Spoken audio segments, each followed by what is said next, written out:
Shalom dan damai di hati saudaraku yang kekasih dalam Tuhan. Kita akan melaksanakan renungan harian keluarga kembali di hari ini ketika kita akan memulaikan seluruh aktivitas kita di sepanjang hari ini. Sebelum kita membaca merenungkan firman Tuhan, mari kita berdoa. Ya Bapa di surga, kami mengucap syukur untuk segala kebaikan-Mu di dalam kehidupan kami, yang boleh menghentar kami hingga sejauh ini, ketika kami hendak memulaikan hari yang baru kembali di saat ini.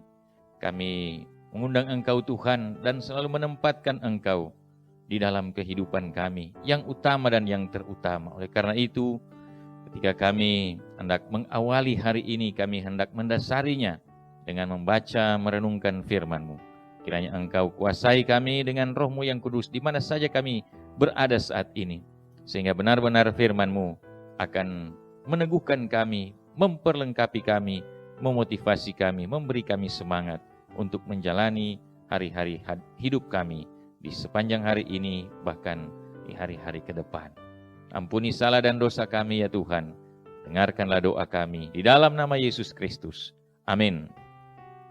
Saudara-saudaraku yang dikasihi Tuhan, bagian bacaan firman Tuhan dalam perenungan kita di saat ini, yaitu di dalam kitab 1 Raja-Raja pasal 10 ayat 4 sampai dengan ayat 7.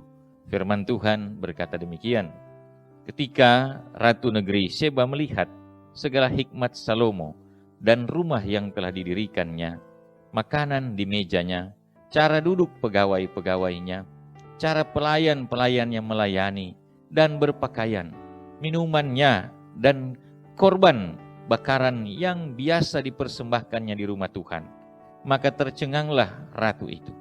Dan ia berkata kepada raja, "Benar juga kabar yang kudengar di negeriku tentang engkau dan tentang hikmat-Mu. Tetapi aku tidak percaya perkataan-perkataan itu sampai aku datang dan melihatnya dengan mataku sendiri. Sungguh setengahnya pun belum diberitahukan kepadaku. Dalam hal hikmat dan kemakmuran, engkau melebihi kabar yang kudengar." Saudaraku yang dikasihi Tuhan, tema perenungan kita saat ini yaitu hikmat mendatangkan berkat. Salomo adalah raja yang penuh hikmat. Hikmat yang dia peroleh dari Tuhan, sehingga Salomo mendapatkan petunjuk-petunjuk untuk menjadi pemimpin yang benar, bagaimana menyelesaikan berbagai permasalahan, dan bagaimana membuat kerajaan Israel menjadi kerajaan yang makmur. Salomo berhasil membangun bait suci, membangun gedung-gedung penting lainnya, termasuk membangun istana kerajaan yang megah. Salomo pun berhasil membawa perubahan yang positif bagi kerajaan Israel waktu itu, sehingga bangsa Israel tampil terdepan di dunia internasional waktu itu dalam bidang politik dan kebudayaan. Nah saudara-saudara, hal ini menjadikan Salomo besar dan terkenal di dunia waktu itu. Saudaraku yang kekasih, pada suatu waktu Salomo kedatangan tamu istimewa, yaitu Ratu Sheba, penguasa sebuah kerajaan di sekitar Laut Merah. Ratu Sheba dikenal sebagai sosok perempuan yang cantik, yang kaya dan pandai. Tetapi rupanya hikmat dan kehebatan yang diberikan Tuhan kepada Salomo telah membuat Ratu Sheba kagum dan bermaksud menemui langsung Raja Salomo.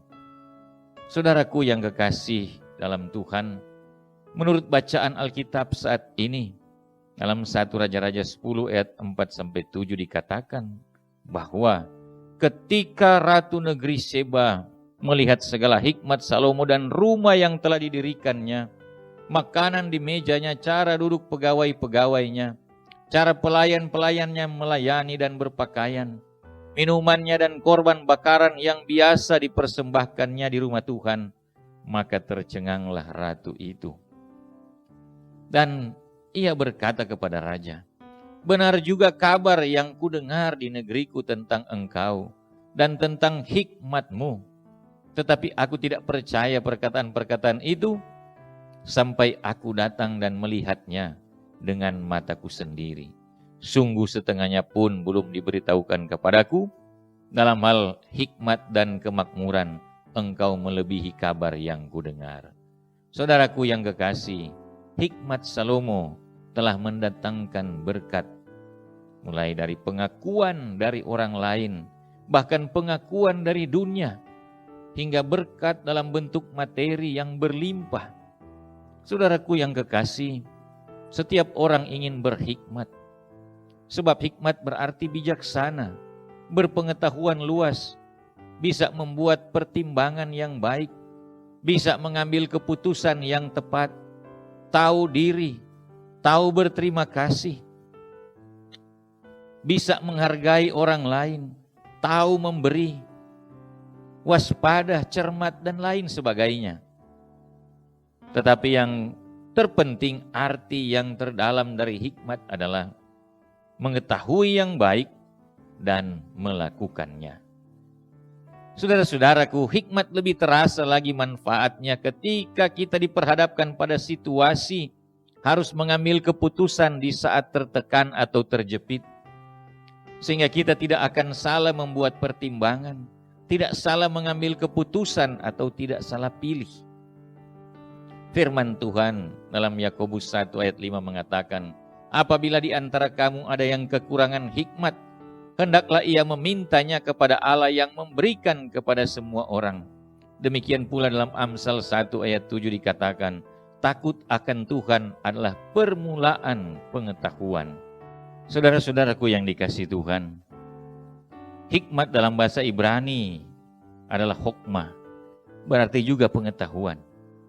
Kiranya hikmat yang dari Tuhan akan menuntun kita dalam menjalani hari-hari kehidupan kita, sehingga kita yakin dan pasti dalam berpikir dan bertindak, sehingga hikmat ini akan mendatangkan berkat. Terpujilah Kristus, Tuhan memberkati kita sekalian. Amin. Mari kita berdoa. Bapa Surgawi, terpujilah akan nama-Mu. Kami mengucap syukur kepadamu untuk hari yang Engkau beri, demikian pula waktu dan kesempatan di saat ini kami boleh membaca merenungkan firman-Mu. Kiranya firman-Mu senantiasa menjadi bagian kehidupan kami, memberkati kami, bahkan menjadi berkat dalam kehidupan kami. Kiranya hikmat yang daripada-Mu Tuhan senantiasa kami miliki untuk kami berpikir, bertindak dengan baik dan benar, seturut dengan kehendak-Mu, sehingga kehidupan kami adalah kehidupan yang menjadi berkat bagi banyak orang, terlebih demi kemuliaan nama-Mu. Tuntunlah kehidupan kami Tuhan, di sepanjang hari ini, bahkan di sepanjang kehidupan kami, dalam segala tugas tanggung jawab, kerja usaha, mata pencarian, pendidikan yang kami tekuni. Biar Tuhan campur tangan selalu, buat berhasil segala sesuatunya, dilancarkan segala aktivitas kami, dan segala harapan-harapan kami, kiranya boleh terwujud segala sesuatunya yang baik, bahkan yang terbaik terjadi dalam kehidupan kami. Lindungi kami selalu ya Tuhan, jauhkan dari pandemi COVID-19, jauhkan pula kiranya kami dari segala bentuk bencana dan mara bahaya, tapi selalu keselamatan yang daripada-Mu menjadi bagian kehidupan kami. Hanya di dalam nama Tuhan Yesus Kristus, Juru Selamat kami yang hidup, kami bawa doa ini. Haleluya, amin. Demikian saudara kekasih Tuhan, renungan harian keluarga di hari ini. Tuhan memberkati kita sekalian.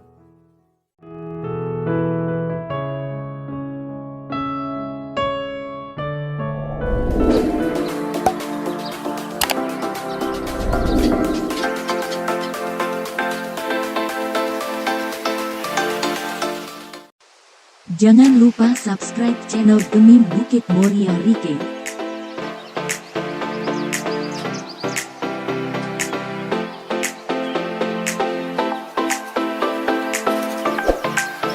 Dan nyalakan lonceng di samping kanan untuk memperoleh info terbaru mengenai ibadah-ibadah yang dilaksanakan.